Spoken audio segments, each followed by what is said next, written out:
and that's about it. And of course, the late 1990s was a new era. We had new technology that fundamentally changed the economy and led to prosperity that people considered unimaginable. In fact, it's hard to believe, but one of the big problems back then that people were considering was called the end of work, where technology would replace virtually everyone and we would have nothing to do. That's real new era thinking for you. It's not surprising that at this time, two economists published a book in 1999 titled simply Dow 36,000. They wrote that in this book will convince you of the single most important fact about stocks at the dawn of 21st century. They are cheap. This book was followed quickly by David Elias's book, Dow 40,000, and then by Ralph Ekampura's book, Dow 100,000. Those books, by the way, are available at really low prices on Amazon.com. In contrast, Austrian economists were issuing bubble warnings on a regular basis. The list of Austrian economists who correctly predicted the bust, the high-tech bubble, includes Tony Deaton, Guido Holzmann, George Reisman, Sean Corrigan, Frank Shostak, Lou Rockwell, Greg Kaza, Gary North, myself, all in 1999. And those are only the ones that were in print. I've seen other emails from Austrian economists where they clearly demonstrated that they realized that this was a bubble. It also includes the great Hans Sennholz, Chris Meyer, Bill Anderson, who all wrote early in the year 2000. And of course, there's a great similarity in all of their writings in terms of their analysis of the bubble. It all starts at the Fed, of course, the central bank, following an easy monetary policy in the late 1990s that caused a huge bubble in technology and technology stocks. They all said that the Fed should stop its easy money policy. They all indicated there was going to be a breakdown in the stock market, that it was inevitable, and that this would signal the beginning of a painful readjustment process. And they were all right. My paper also chronicles the economic predictions and basically found that the Austrians had it right and the non-Austrians got it completely wrong. Of course, there are exceptions to this rule. I don't want to give the impression that everything an Austrian says is always going to be correct, and that everything a mainstream economist says is always going to be incorrect. But the weight of evidence is clearly in favor of the Austrians and clearly against mainstream economists. The same is true if we look at the housing bubble. In mid-2006, I published a report that chronicled the predictions of economists concerning the housing bubble. This was at a time, in 2006, where people in the United States were still saying, you can't lose money in real estate, or housing prices never go down. In Auburn, Alabama, where I live, there was a mania at the time of building what was called luxury game day condominiums. And these units were being built so that people would have a place to stay within walking distance of the campus of Auburn University for the 6 or 7 home football games that are played there every year in the fall. And my thinking was $250,000 for a place you're going to stay in maybe a total of 2 or 3 weeks out of the year. But the rationale I was given was typically in response to the people who were buying these things. They would say, sure, it's a high price to pay, but you can always sell it for more later on. So economists from the Fed, of course, were feeding this kind of frenzy. They were regularly denying the existence of the housing bubble from 2004 to 2007. and said that there was no basis for concern.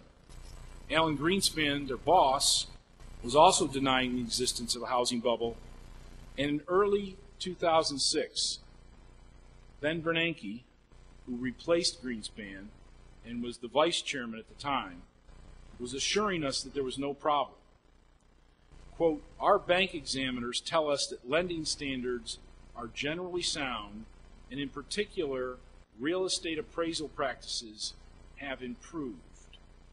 Okay, now this, if you will remember, was the heyday of the teaser rate mortgage, of the interest-only mortgage, and of the no documentation mortgage, which was openly being referred to as the liar loan. And Ben Bernanke was telling us and everybody in the economy that the Fed was at work, they were on the job, and that we have nothing to worry about. I first alerted readers on LouRockwell.com of the housing bubble in February of 2004, and on Mises.org in June of 2004. However, I was beaten to the punch by Austrian economists Frank Shostak and Christopher Meyer, who wrote their analysis and published them in 2003.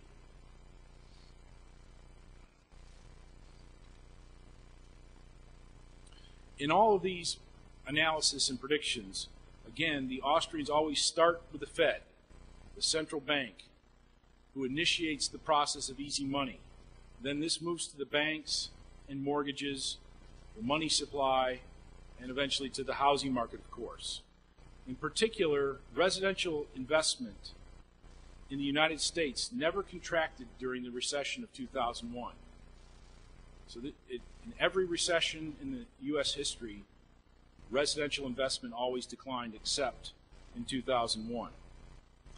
And it remained far above trend throughout the housing bubble. And housing starts during the bubble remained above the previous record levels throughout the entire bubble. In total, the Austrians had about 36 private and academic economists who predicted the housing bubble and bust.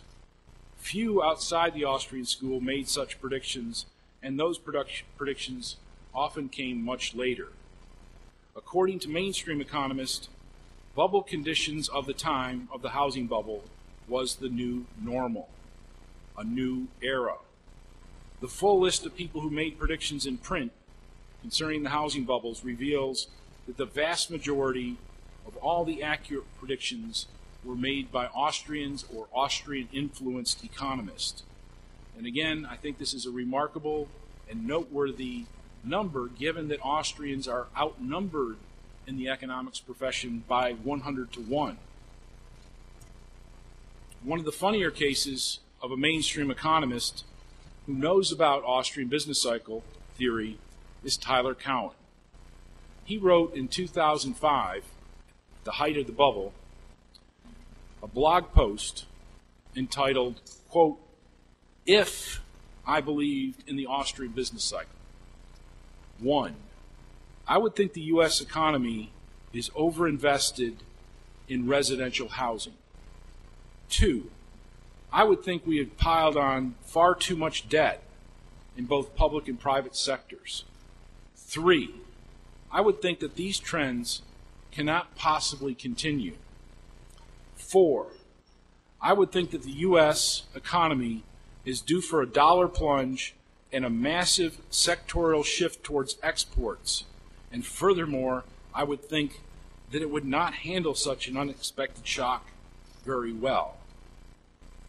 He ends his blog post by reminding his readers, quote, "Of course, that is not me." Yes, according to mainstream economists, this new era was also the result of their new scientific management of the economy, and of course, new technology in the economy. In particular, Federal Reserve top officials, such as Randall Kroesner, said that the new forms of mortgages that I referred to earlier, combined with things like asset-backed securities, collateralized debt obligations, derivatives, and credit default swaps, made the credit markets transparent and liquid for the first time in history. So this is the Fed's #1 guy on these issues of regulating markets, and he thinks all of that stuff was just great as of 2007. Of course, that bubble came to the end, and during the first week of August 2007, the Philadelphia Housing Stock Index fell by 5%. Using some simple technical analysis, I was able to suggest that the housing bubble may have peaked and that the bust lay ahead. It did turn out to be the peak in the housing stocks and marked the beginning of the crisis to come. In the spring issue of 2005, in the Quarterly Journal of Austrian Economics, I published a paper called Skyscrapers and Business Cycles. And in the paper, I show a correlation between the building of record-setting skyscrapers and economic crisis, a correlation that held up for over a century. And in this paper, I show a rationale to connect the two, the building of record-setting skyscrapers and economic crises, as it is based on Austrian economics. The relationship between record-setting skyscrapers and economic crisis is therefore not just a coincidence, but can be related by Austrian theory. That model set a signal in July of 2007 of a global economic crisis. The Dubai Tower then reached a height that exceeded the previous record in Taipei 101. Of course, not much was made of this signal until it turned out that the leaders in Dubai could no longer pay their bills, and we were actually in a crisis.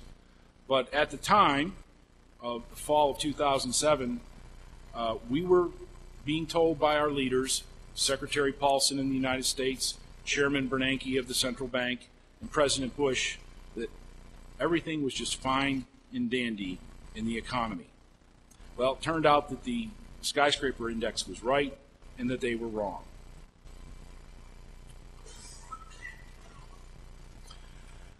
My conclusion is that the Austrians, in the Austrian theory of the business cycle, passed the mainstream test. At this point, I think it is clear that the ABC theory has well served Austrian economists in predicting the major crisis over the last century. However, the evidence actually dates back nearly 300 years to an economist named Richard Cantillon. He was a predecessor of the Austrian school and is credited with some of the important components of the Austrian theory of the business cycle. Cantillon was a banker who made a fortune off the Mississippi bubble. In fact, he made 3 fortunes: one from the bubble, one from the bust, and one from speculation in currency markets that occurred as a result of the bursting of the Mississippi bubble. It is also clear to me, I think, based on the evidence I presented here today, that non-Austrian economists in academia, in government, and even on Wall Street have an incredibly poor record of predicting economic crises.